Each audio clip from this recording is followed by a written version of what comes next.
पिछले 3 वीडियोस में हमने असिंक आईओ की लगभग हर इम्पॉर्टेंट चीज कवर की। Core routines, await, gather, error handling.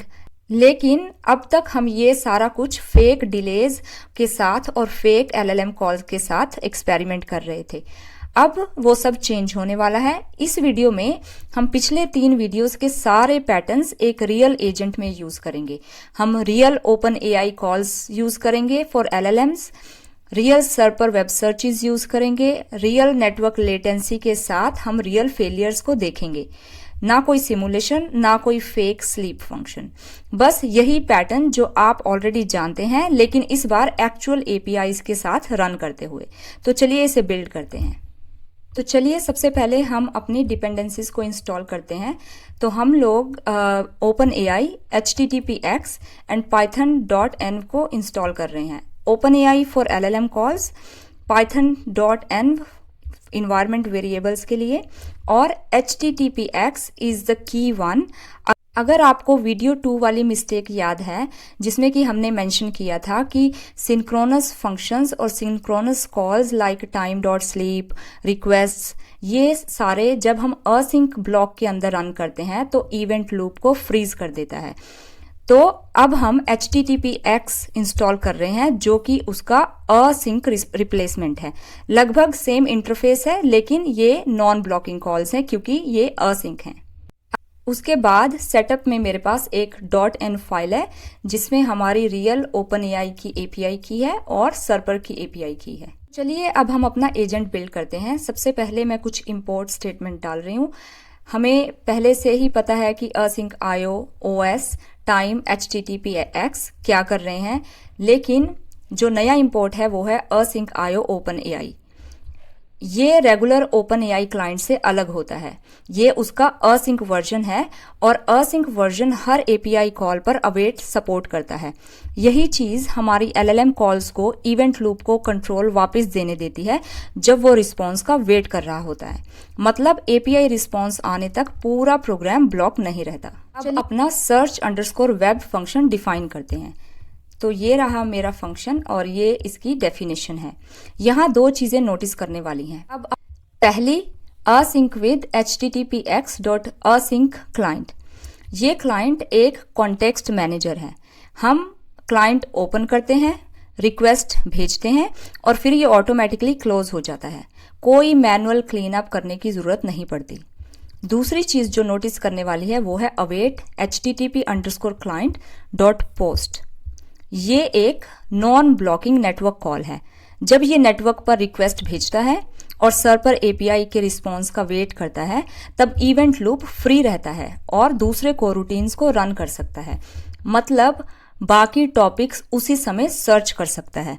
अगर यहाँ अवेट के बिना रिक्वेस्ट्स डॉट पोस्ट लगाया जाता, सिंक्रोनस लाइब्रेरी है, तो बाकी सारे टॉपिक्स फ्रीज होकर बैठे रहते जब तक कि ये सर्च कंप्लीट नहीं हो जाती। चलिए अब हम अपना समराइज फंक्शन डिफाइन करते हैं। तो ये रही उसकी definition, summarise search results using GPT. यहाँ पे चीजें ध्यान देने वाली हैं कि अवेट client.chat.completions.create ये एक एक्चुअल एलएलएम कॉल है, कोई सिमुलेटेड कॉल नहीं है। जीपीटी सर्च रिजल्ट्स रिसीव करता है और उनका एक 1 सेंटेंस समरी रिटर्न करता है।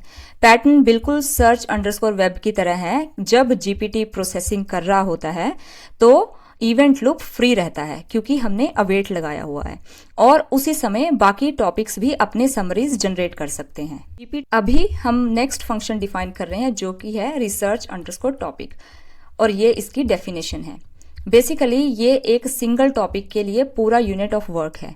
पहले सर्च रन होगी और फिर समरी रन होगी। रिसर्च अंडरस्कोर टॉपिक के अंदर दोनों जो अवेट कॉल्स हैं वो सीक्वेंशियल हैं, क्योंकि समरी बनाने से पहले हमें सर्च रिजल्ट्स अवेलेबल होने चाहिए। लेकिन सर्च अंडरस्कोर टॉपिक खुद एक कोर रूटीन है।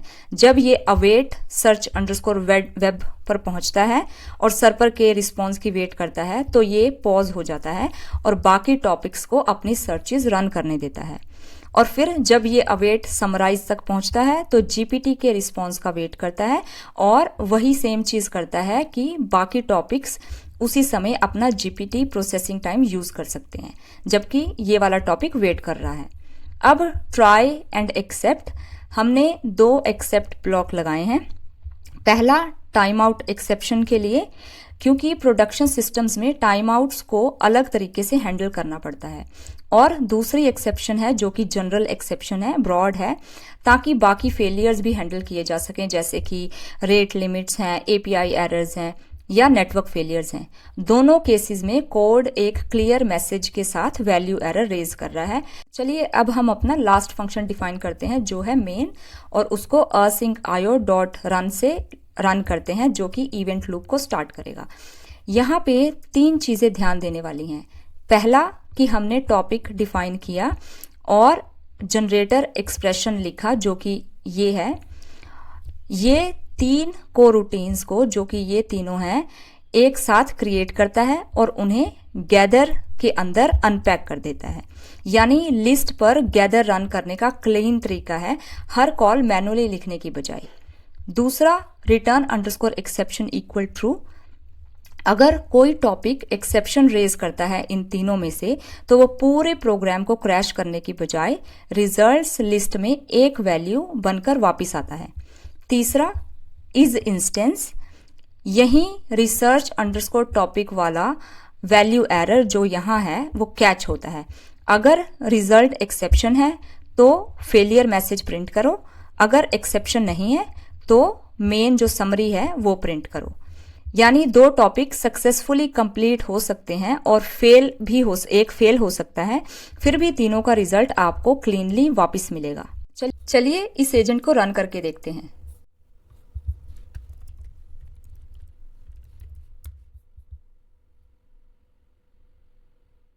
तो चलिए देखिए, तीनों searches, LangGraph latest features, AWS Bedrock pricing 2026 and Python asyncio production patterns, तीनों सर्चेस एक समय पर स्टार्ट होती हैं।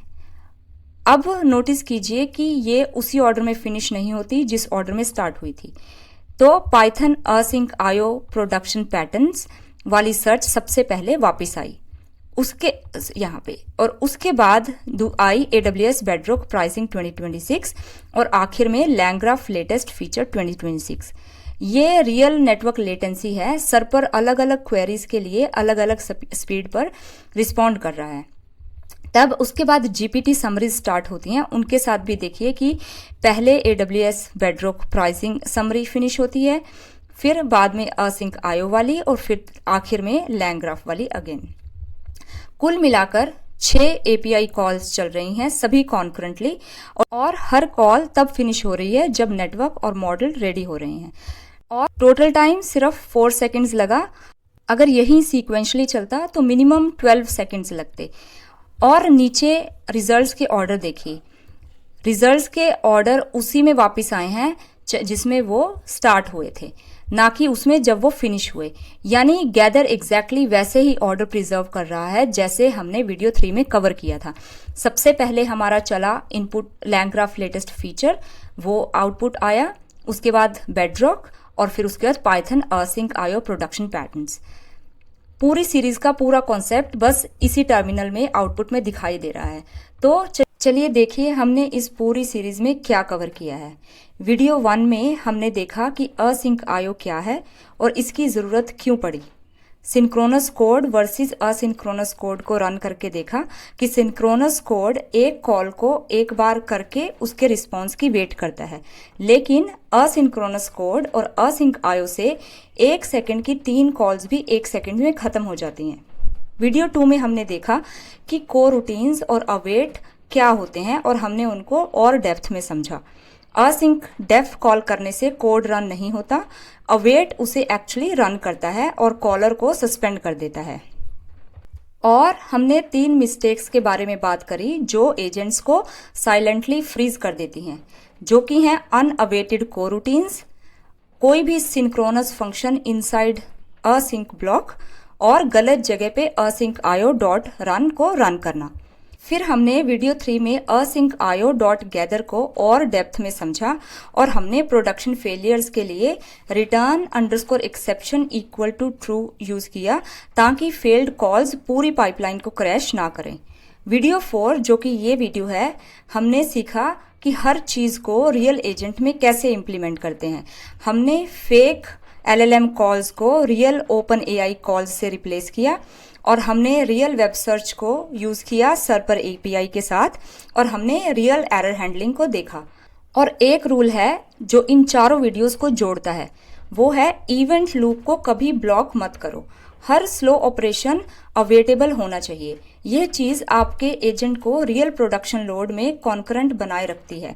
अगली सीरीज है पाइडेंटिक फॉर AI इंजीनियर्स, वो डेटा वैलिडेशन लेयर जो आपके एजेंट्स को टूटने से बचाती है जब LLM कुछ अनएक्सपेक्टेड रिटर्न कर देता है।